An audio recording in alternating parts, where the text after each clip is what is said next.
a stroke. Okay, guys, coming up next, we're going into the interview. I have no clue what she's going to ask me, so pray for me, because she live with me, so she might try to be funny. But we going to see. We going to see tonight. I'm going to keep it professional, okay? She's going to keep it professional. We're going to see. Pray that I keep it professional. I hope he does. 5 seconds. We about to do it, y'all. What's up, everybody? It's your play cousin, Dr. Elijah Bradford, bringing you one of the baddest radio shows in the land, the Coffee House Brew. That's right, music, motivation, and spirituality. Let go of the stress of the day, grab you a partner, and let's move.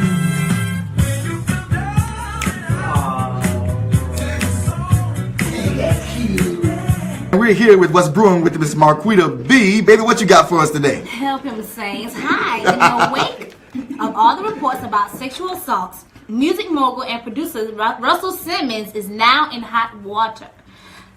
Okay. Now, I saw the story earlier today, and it was saying that Russell Simmons resigned from his companies. I was trying to understand exactly what that meant. Is he still going to be like CEO, but he's not going to be like hands-on with it, or what? Well, what happened is a sexual assault an allegation has been filed against him, and he feels like he doesn't want to be a distraction, so he's removing himself from all his companies and putting them in the hands of more capable executives, more younger, fresher executives that he feels like is going to be able to move his companies forward. Okay. Now, to me, I think that's kind of like a smart move. Right. However, I'm noticing that lately, like the last couple of weeks, it's been like a whole bunch of allegations coming out as far as people in high positions, right, with sexual harassment charges. Right. Now, a lot of these things happened like years and years ago, yeah. and now people are coming out with them. What do you think the reason is? You are a woman, so why do you think women wait so long to come out with something like this? Well, I think because, for one, they probably are afraid to come forward when things first happened. Because with this allegation, she said it happened in 1991. Right. So I'm not sure exactly why she went. I think one was because of fear. And now that everyone else is coming out with their allegations, she feels like it's time for her story to be told as well. Right. And I, in no shape or form, endorse someone being sexually harassed and whatever the situation is. I just question, sometimes why people wait so long to come out with it, and then everybody's like, it happens at the same time. It's like a domino effect. All it takes is one person to do it. All it takes is one person and somebody comes out with it. So I think it's important, sometimes you got to know how to just take no and hear no, you know what I'm saying? Yeah. And, in the workplace, sometimes when you're working with people in a close environment all day, every day, things do happen. Yeah. And I think that, he apologized for it. I don't know if that will change what she went through or what she experienced. Right. But I think that that's a stand-up thing of him to be able to, apologize for it. And admit what happened. But I also think that he's making a big business move, by stepping away from the job, and they were talking, I saw The View, they were talking about Donald Trump and how Donald Trump did this big tweet about, what's the other guy, Matt Lauer, who was fired from NBC for the same thing. And, and the president of all people, who's supposed to be one of the greatest examples, makes a ignorant tweet. So I think that as America, we got to get on the same page. Exactly. We've got to, just look out for each other and respect each other. And I think, things will move smoothly. I think we can get along a little better. Yeah. What you think? I think that'll work out just fine. Now, I think I want to come out today on the show. Yes, you will. Folks, my wife harassed me, and I just want to go public because I can't take it anymore. Now, y'all know that's not true. And I loved I it. had to harass him. And I loved it. We'll be back. Bip, bip. All right, and this is your girl, Marquita B, and we are here with our special guest, Mr. Elijah Bradford. How are you, Mr. Bradford? I'm doing very well, especially since I'm sitting beside such a beautiful woman in here today. Thank you so much. Thank you so much. All right, so most people know you as a singer, songwriter, and producer, but for those who don't know exactly who you are, who is Elijah Bradford? I oftentimes tell people that I am I'm an artistic communicator, and I do it through the avenues of music, motivation, and spirituality. So that's basically what what encompasses my ministry. It's music, it's motivation, and then it's spirituality. And when I say music, I don't just mean gospel music. I do all types of music. I believe that if God has given you a gift, as long as you can use it and use it in a positive way, you can sing what you want to sing. And so I sing what I want to sing. No, ain't that nice? Ain't that nice? All right. So at what age did you begin singing? Wow. I can't really remember. I don't remember. It had to be between like 5 or I probably was singing before then. But I only have one memory of my first song, and that was when I sung for Easter. Okay. I grew up in an AME church, my Olive AME church, and I never ever did an Easter speech. I have never done an Easter speech because we always sung. And so the first song I ever sung, I believe it was by Robert Blair and the Fantastic Volunteers. It's called "Do You Know What Time It Is?" Do you know what? That was my very first song. We sung it for Easter and been singing ever since. But prior to that, I have no recollection of me singing, but I'm sure I was. Okay. So what how do you know that singing is your thing or what you're supposed to be doing? Like, that's easy. I always tell people, if you the thing that you do the easiest and that you would do for free is probably what you're called to do. When I get up in the morning, I'm thinking about music. When I go to bed at night, I'm thinking about music. Everything in my life is surrounded by music. And of course, you know this because you're in the house with me 24/7. So when I wake up in the morning, the first thing I'm doing is turning on music. When I'm getting ready to go to sleep at night, I got my headphones in and I'm dealing with music. And so I love all kind of music, but I know that I'm called to do it because I would do it for free. Now I want to be paid. All right. Oh, but I would do it for free. Yes, I would. Okay. So you have two groups, Elijah Bradford and Purpose Driven, and then it's Elijah Bradford and the Valentinos. Tell us a little bit about Purpose Driven. Okay. Purpose Driven, a lot of folks don't know this, but we've probably been singing together now for probably about 20 years. And we actually started as the Sounds of Ebenezer. Okay. There was a teacher at Ebenezer who we love dearly, Miss Patricia Waddell. She had the idea. She started some of the kids that were going to the school. She started a gospel choir called the Sounds of Ebenezer. And we sung there. That's where we, bonded with each other. And after that, we went to Crestwood High School. And we couldn't call ourselves the Crestwood High School Gospel Choir for whatever the reason was. But we started a choir outside of the school called the Evangelistic Community Choir.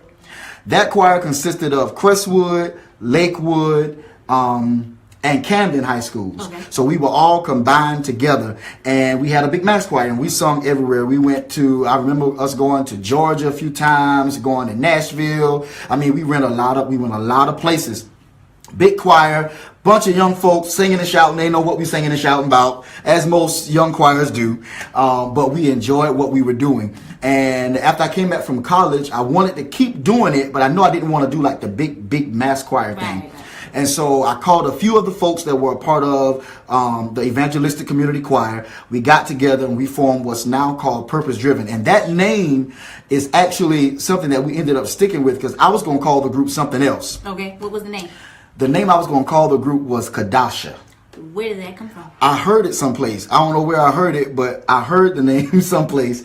And I was going to call it Kadasha. And, I remember we had a girl singing with us, Ebony Singleton. And Ebony was like, no, EJ, I don't like that song. I don't like that name. Right. And so I said, well, what we'll do, I'm reading a book at that time. He's apostle now, but he was Pastor Samuel C. Smith. Right. Pastor Smith was doing a teaching at our church on the purpose-driven life. Okay. He was teaching from the book. And since I was so involved with the book, I said, well, why don't we call ourselves Purpose-Driven until we come up with a name? And it just stuck. And it stuck. We never changed the name, and we've been Purpose-Driven ever since. Ever since. Well, how long have you guys been singing together as a group? You and Purpose-Driven. Purpose-Driven has been, I would say, the last 11 and a half years maybe, because we did our first CD in 2006. We recorded it at Salem. It's called Overflow. Okay. And that's probably the CD that I want people to hear the least. Mm-hmm. But I love it. Because, normally as an artist, when you start out, you're growing. Right. And so when I go back and I listen to it, it's like, oh, God, I should have done this, I should have done that. But it's also, I feel is one of my most anointed CDs. It is. Like, it's so many songs on there. Overflow, Awesome God. I can't think of them. God Said in the Last Days, and so on and so on. Those songs have really blessed a lot of people. And so, we have some dynamic songs on there, but, I look back on it and I've grown so much. Okay, so out of all the CDs that you've done, which one would you consider to be your favorite? My favorite CD, if you talk about all around quality wise, would be this latest CD that we have. Our new CD, Yesterday, Today, and Forever. That's probably like, that shows our growth throughout the year, because we have songs on there from when we started and then songs now with both groups. Okay. And with that being said, how would you describe your relationship with Purpose Driven as a group, as you being their manager, their friend, the group leader? Our relationship, we're like sisters and brothers. Right. We fuss and we fight, and then we come back and we love each other, and I'll fire them this week and then I'll hire them back the next week. And that's just how we get along. And they love me. Like, they love me in spite of me. Anybody that's ever worked with me before, or has ever sung with me before, they know that I could be kind of hard. Right. Because I want things right. But at the end of the day, they see the vision, they see where I'm going, and so they kind of stick with that. And that's how we operate. Okay. So hold on, hold right there, folks, and stay tuned. We'll be back with Elijah Bradford in the Meet the Artist segment. Okay, so we are back with Elijah Bradford. Yes. So you have told us about your first group, which is Purpose Driven. Now tell us about the Valentinos. Okay, the Valentinos actually started. We were actually the musicians for Purpose Driven. Okay. And we went to Nashville to sing at GMWA, which is a conference that James Cleveland started. And while we were there, the girls went shopping in the mall, Purpose Driven. Right. And we just were walking around bored, waiting on them. And so we got on stage and just started singing together. Okay. And the funny story behind that is, evidently we wasn't supposed to do that sort of thing, because the security guard walked up to us and politely asked us to please get off the stage. But he was very kind about it. And we just laughed and, kind of shrugged it off. But we said, maybe we might have something here. Right. And so we started, and we were kind of brainstorming to try to figure out what direction we wanted the group to go in, because we didn't want to be just the average quartet group, and we didn't want to be just a praise and worship group, but we were trying to figure out what direction we wanted to go in. We knew we could sing quartet. Right. We knew that came easy. We just had to figure out our brand as a group. And one night I was at your mother's house, actually, and we were watching a show called Unsung. And that night they had a segment on the Marvelettes. Right. And the Marvelettes are a group that was very popular and from the record label Motown, which was headed by Barry Gordy there in Detroit, Michigan. And I was sitting on a chair and I had an epiphany. And I heard the Lord say to me that I'm going to do the same thing with you in gospel music that I did with Barry Gordy and Motown. Okay. And I got the idea, and I went back to the fellas, and I thought they were going to look at me like I was crazy. But when I presented it to them, I said, guys, we're going to change our whole brand. We're going to start being polished. We're going to incorporate dance moves. We're going to change the style of our music, and we're going to be different. And they accepted it. And when we first went out with this new thing that we were doing, some folks accepted it. Some folks didn't know how to respond to it. Right. And but we kept doing it. Right. And in the midst of keep doing it, we kind of found our way and we found our own sound. Right. And eventually, I'm just trying to make a long story short, and eventually moving from just gospel, we now sing R&B. Right. A lot of people know that we opened back in July. We opened for the Mighty OJs. The OJs, right, and Stephanie Mills. And that was an awesome experience all within itself. Like, we got to see on another level how people do things. And so that's the Valentinos. It's 8 of us, I believe. It's 8 of us. It is. And all sing and play, but we enjoy what we do. And that's where the Valentinos came from. All right. Well, I was going to ask you, tell me one of the greatest moments that happened while you were singing with either group, with the Purpose Driven or either the Valentinos. One of the greatest moments you guys had as a group. One of the greatest moments. I remember back when I used to go and preach, as they say. Uh-huh. And back when I used to do that, we were at a church one night in Camden. And when we left, one thing we love to do when we go eat, go preach or sing, is go out to eat. We have to go out to eat. And when we left the church that night, we were all headed to the restaurant. And I saw a guy laying outside of a building. He was just laying out there. And something just told me to stop.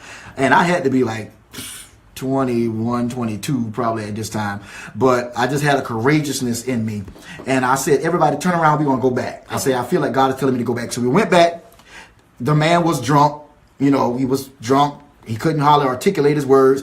And I knew that I needed to get him back to where he needed to be safely. And so we put him in my car, took him back to his house. And when we got there, we were able to minister to him and bring him to Christ that night. We were all standing out in that guy's yard, ministering to him and bringing him to Christ. And that was one of the highlights of my ministry. Another one was when we went to sing in Atlanta maybe about 2 years ago. And we went to Gladys Knight's Chicken and Waffles. We got there, didn't have our table and stuff ready.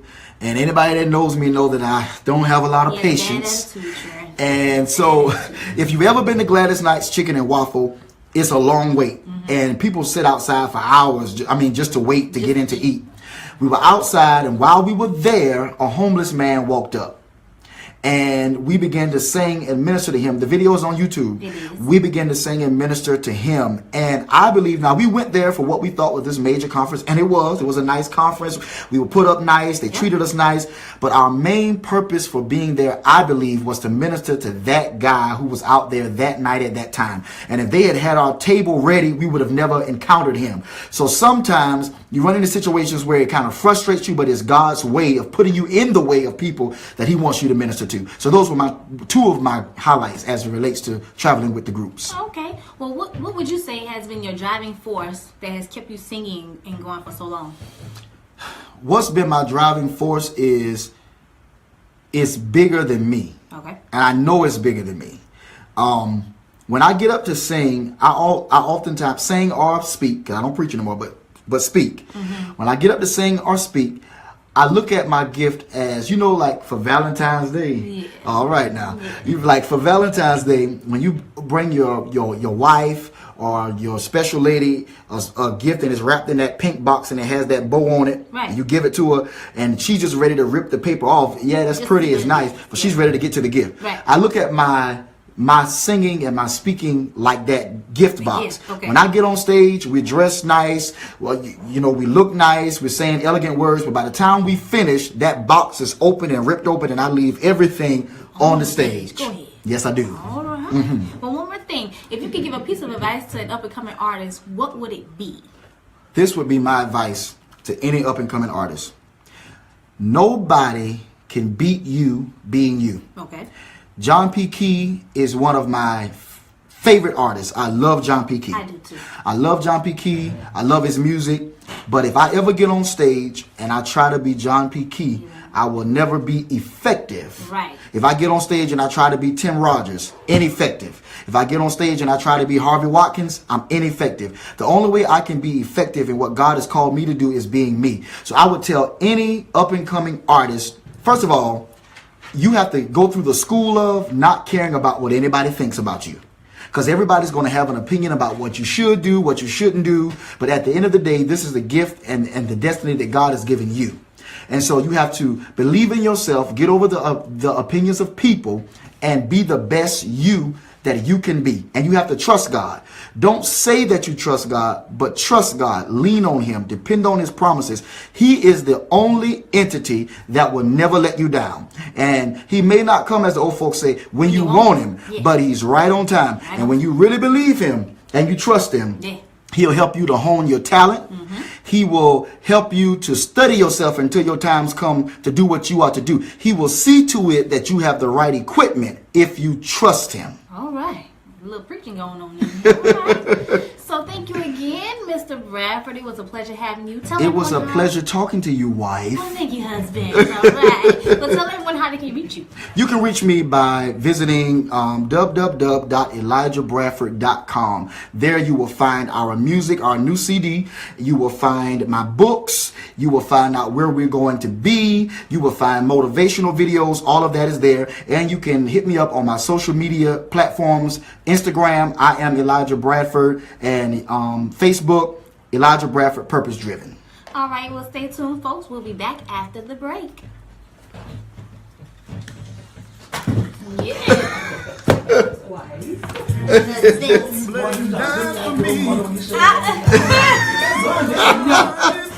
It sounds like my mama. Yeah, with him, I heard nothing but good things about him, and that's why I'm come to stand before you and tell you the truth.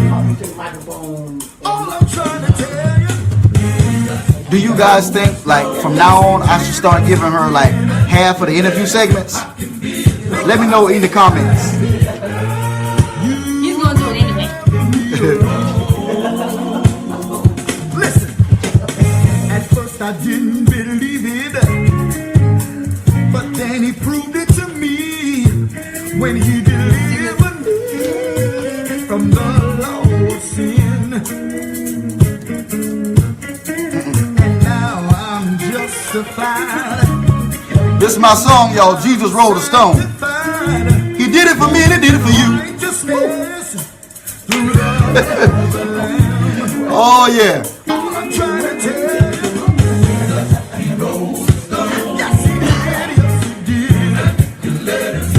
What's up, Nina? Matt want me to tell you, hey, what's up, Nina? Thank you. What's up, Drusilla? I miss you.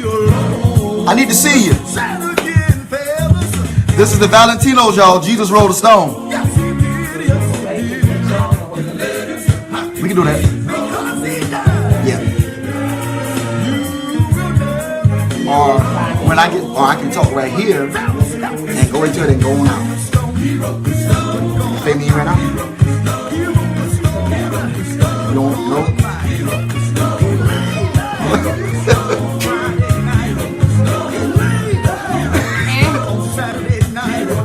No, we can go into the next song and we'll fade out the next song and I'll close out. So I'm saying the next song I'll just close out. You know what I mean?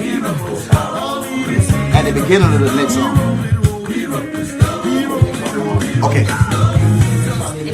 Gotcha. I'm getting my coaching, y'all. On the job experience.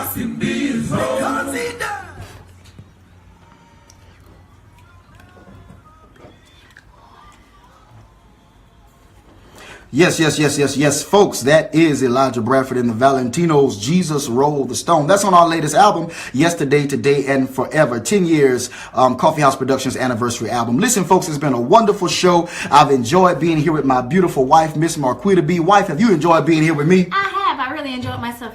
Guess what? This is our 1 month anniversary. It is. It is, and I've had a joyous time being here with you.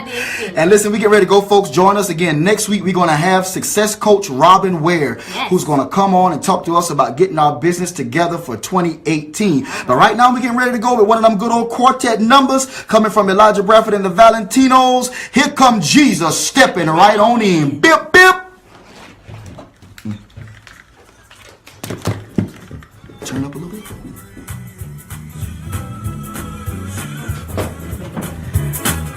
Here you go, y'all. This good old quartet. Go to the website and download it tonight. I see your name. I know if you've been here or not.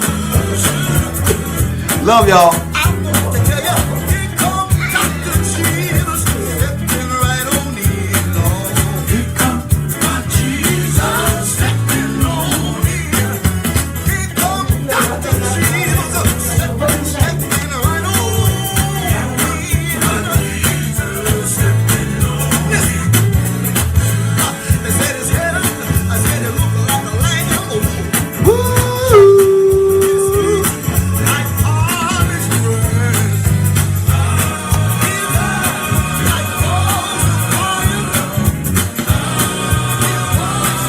If you like quartet music, give me some hearts right here. Stepping.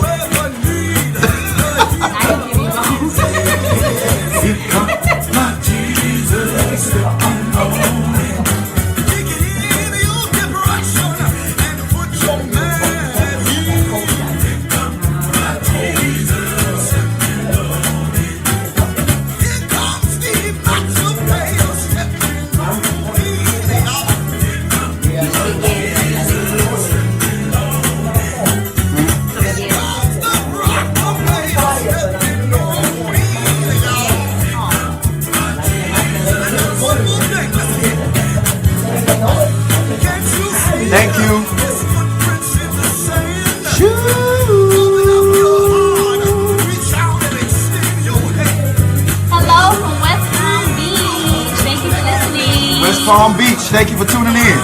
Download the app, powerandpraiseradio.com.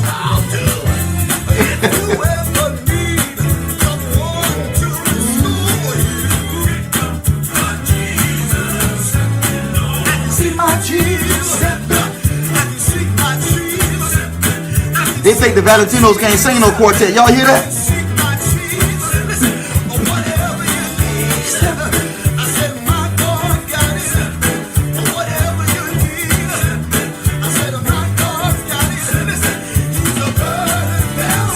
See y'all later. Bye.